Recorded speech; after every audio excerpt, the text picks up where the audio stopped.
for you. This is a record of the Electoral College votes in the 2024 election.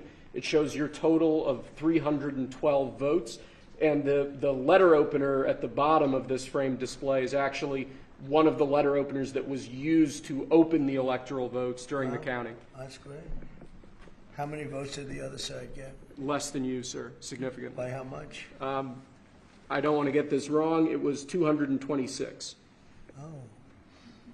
But the news said it was going to be the other way around, right? The news said it was going to be a lot closer. closer. No, they said that it was going to be a lot closer than that. It wasn't close.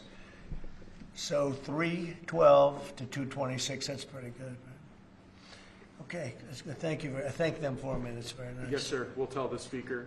We have a number of executive orders for your attention today, sir. The first relates to gain-of-function research.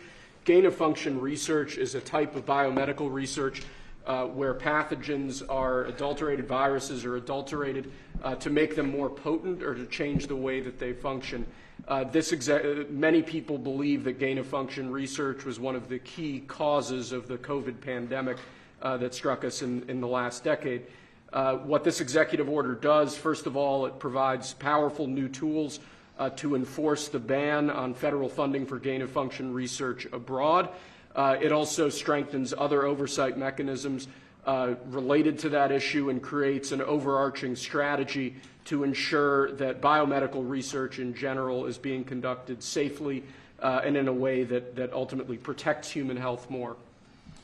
It's a big deal. Could have been that we wouldn't have had the problem we had. Right? A lot of people say that, sir. If we had this done earlier. Thank you. Okay, go ahead. Many actions that you've taken so far in this administration, sir, are related to onshoring manufacturing and onshoring supply chains. One of the most important supply chain issues we currently face as a country is our pharmaceutical supply chain. This is an executive order intended to promote domestic manufacturing of pharmaceuticals. It streamlines the permitting processes that go into building domestic pharmaceutical manufacturing sites. It centers a lot of the environmental permitting process, which is quite significant within the EPA, and it takes other actions designed to ensure that we're bringing pharmaceutical jobs and pharmaceutical manufacturing back to the United States of America. Okay, good. That's what it's all about, right? Very important. We're going to have a big announcement next week on some of this kind of thing, but more related to costs, the costs of medicines and drugs, because we're being ripped off, as you know, very badly, being ripped off compared to the rest of the world. Go ahead. Next, we have a series of proclamations for your attention, sir. This is a proclamation declaring National Mental Health Awareness Month. Mental health and that basket of issues has been a major priority for Secretary Kennedy since he got into office. It's been a major priority for your administration. This is just a proclamation declaring this month to be National Mental Health Awareness Month. Okay.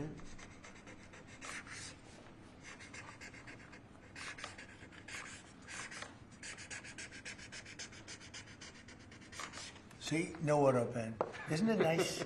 Isn't it nice to have a president that doesn't need an auto pen, so that somebody that you have no idea who the person is, who's actually the president of our country, they ought to look into that auto pen stuff. That's not right, what took place for 4 years. Very important. Go ahead. Thank you, sir. Next, this is another proclamation declaring this week to be National Small Business Week. As you've said many times before, small business is actually big business. Small businesses are key drivers of the American economy. Your administration has taken quite dramatic steps to improve small business, to help small businesses. This is just a proclamation that recognizes those efforts and announces the National Small Business Week. Good. And before I go any further, I'd like to just, as you see behind me, Robert F. Kennedy Jr. is doing a fantastic job. Director Jay Bhattacharya, National Institute of Health, and a very special person. I interviewed him personally. I liked him immediately. I interviewed a lot of people, but I liked him. Dr. Martin McCary, likewise, FDA commissioner, who's really in there plugging hard, right? But we have some big things coming up, and everybody knows. So I just wanted to thank all of you. Vince Haley's around here someplace. Where's Vince? Vince is great. Come on up here, Vince. You should be up here. He's been with me for a long time. He's an expert on policy and speech writing, too, along with Ross, right? Yes, sir. So great. It's great to have you all. Bobby, do you have anything to say? We signed some very important documents having to do with health. Do you have anything to say? Mr. President, a gain of function, this is an historic day, the end of gain of function research funding by the federal government and also controls by private corporations on gain of function studies. This was a kind of study that was engaged in by the United States military and intelligence agencies beginning in 1947. By 1969, the CIA said that they had reached nuclear equivalency, that they could kill the entire U.S. population for 29 cents a person. That year, President Nixon went to Fort Detrick and announced a unilateral end to this kind of research, what they called dual-use research, research that was for vaccination and also for military purposes. He then persuaded over 180 countries to sign the Bioweapons Charter in 1973. That basically ended gain-of-function research around the globe until 2002. Or 2001, after the anthrax attacks, we passed the Patriot Act, and the Patriot Act had a provision, a little-known provision in it, that said that although the Bioweapons Charter is still in effect, and the Geneva Convention is still in effect, U.S. federal officials who violate it cannot be prosecuted. And that relaunched a bioweapons arms race, and that was driven by gain-of-function research. In 2014, 3 of those bugs escaped from U.S. labs, and President Obama declared a moratorium on future use, and instead a lot of that research was moved offshore to the Wuhan lab. And it launched bioweapons arms race all around the country, all around the world, so that China's engaged in it, developing all kinds of weapons using AI and CRISPR technologies that are really devastating. Russia is deeply engaged in it, Iran and many other countries. It's a kind of weapon that always has blowback. There's always bad news. And the justification for this kind of weaponry was, and these kind of research, was always that we have to do this to develop vaccines to counter a future pandemic. In all of the history of gain-of-function research, we can't point to a single good thing that's come from it. And today, I commend President Trump for his courage and his vision in ending U.S. bioweapons research. And Jay, I'd love you to talk a little bit about it. Yeah, Jay? Sure. This is a historic day. The conduct of this dangerous gain-of-function research, which aims at taking pathogens and making them more virulent, more transmissible in humans, many scientists believe is responsible for the COVID pandemic. The conduct of this research does not protect us against pandemics, as some people might say. It doesn't protect us against other nations.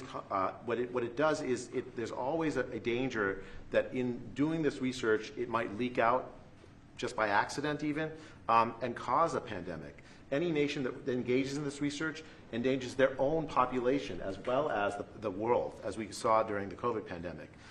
This proclamation makes it so that most science is actually poses no threat to human populations. The vast majority of science will go on under this as normal.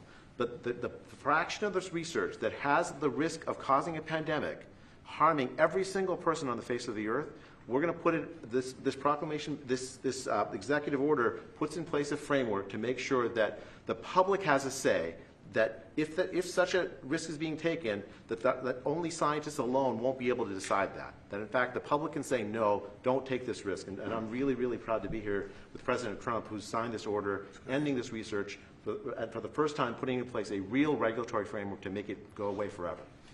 So it can leak out like from Wuhan, and a lot of people think that. I think I said that right from day one. It leaked out whether it was to the girlfriend or somebody else, but scientists walked outside to have lunch with a girlfriend or was together with a lot of people. But that's how it leaked out, in my opinion, and I've never changed that opinion. so it can leak out innocently, stupidly, incompetently, but innocently, and half destroy the world, right? That's right.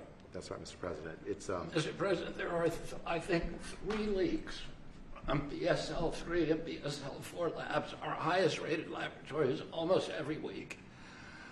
There's no laboratory that does this right. There's no laboratory that's immune from leaks, and this is going to prevent those kind of inadvertent leaks from happening in the future and endangering humanity. The COVID outbreak cost 20 million lives and cost the world at least $25 trillion. And this executive order is a precaution against us being involved in that kind of research in the future. That's great. Very honored to do this. Marty, what do you have to say? It's unbelievable to think the entire nightmare of COVID was likely preventable. And you had good instincts early on, Mr. President, in suggesting it came from the Wuhan lab. That is now the leading theory among scientists. It was 5 miles from the hospital where it first broke out.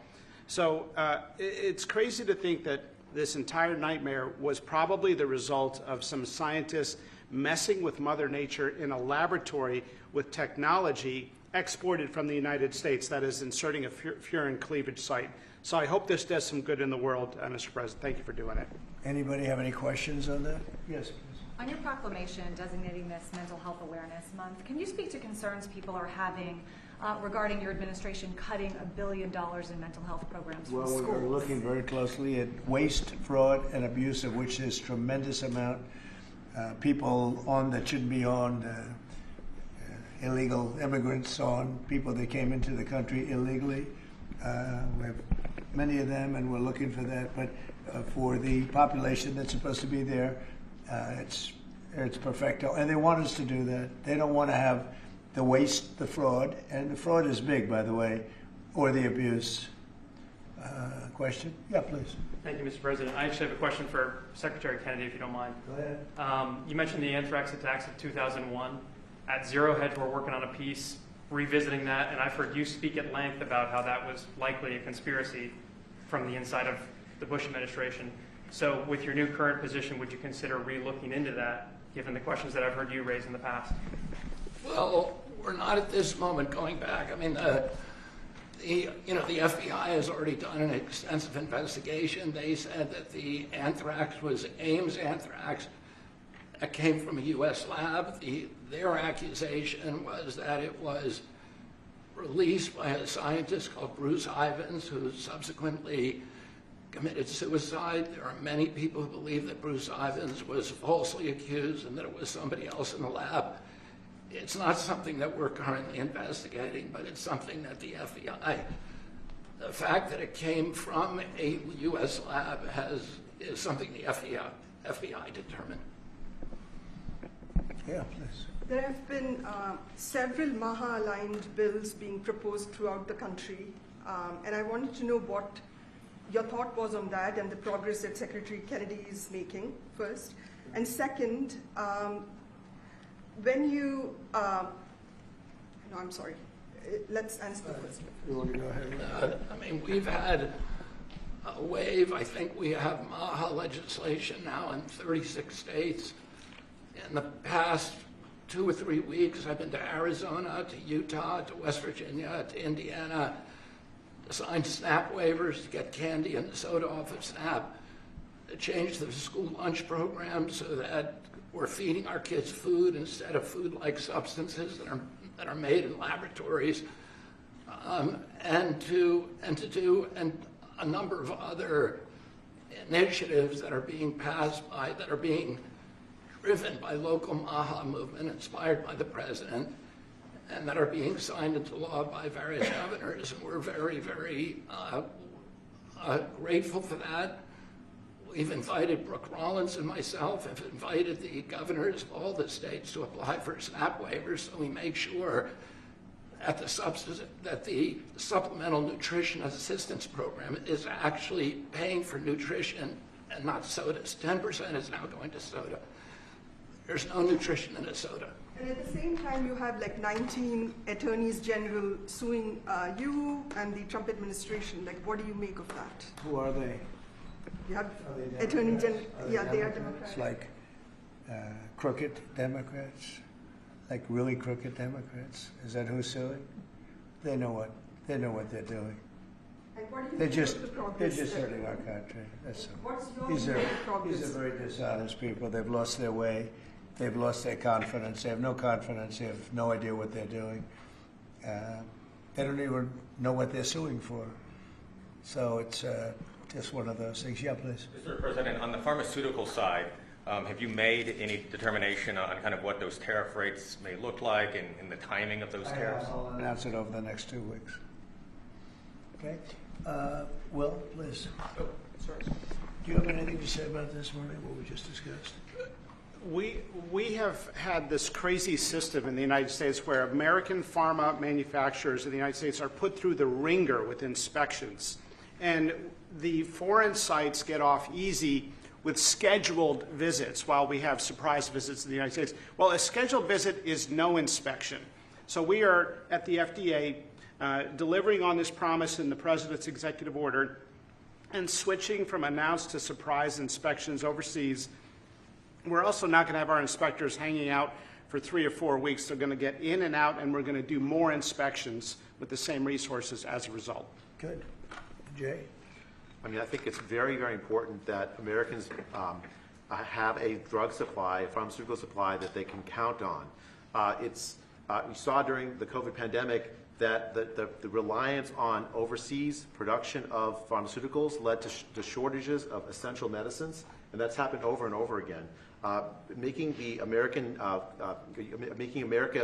produce the drugs that it's long been able to produce is a huge priority, and this executive order the President just signed is going to make that possible.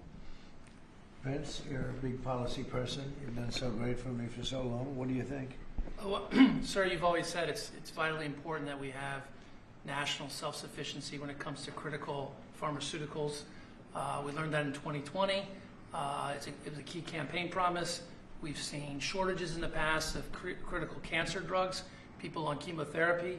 We have to produce those here at home, and this is an important contribution to doing that. Good. Thank you. Any questions of them? Okay. Just two more, sir. We have a slate of 39 Senate-confirmed senior officials of your administration. This slate includes a significant number of new U.S. attorneys. Those will be the top prosecutors in judicial districts around the country, will prosecute crime and help advance your agenda.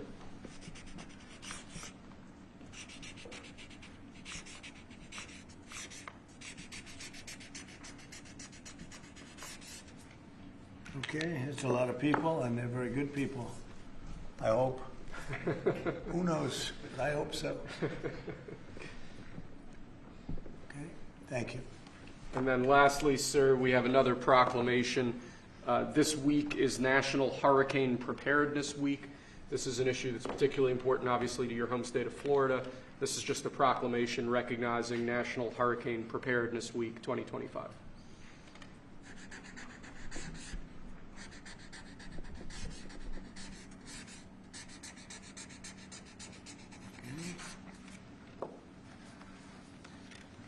Thank you. Okay, thank you very much.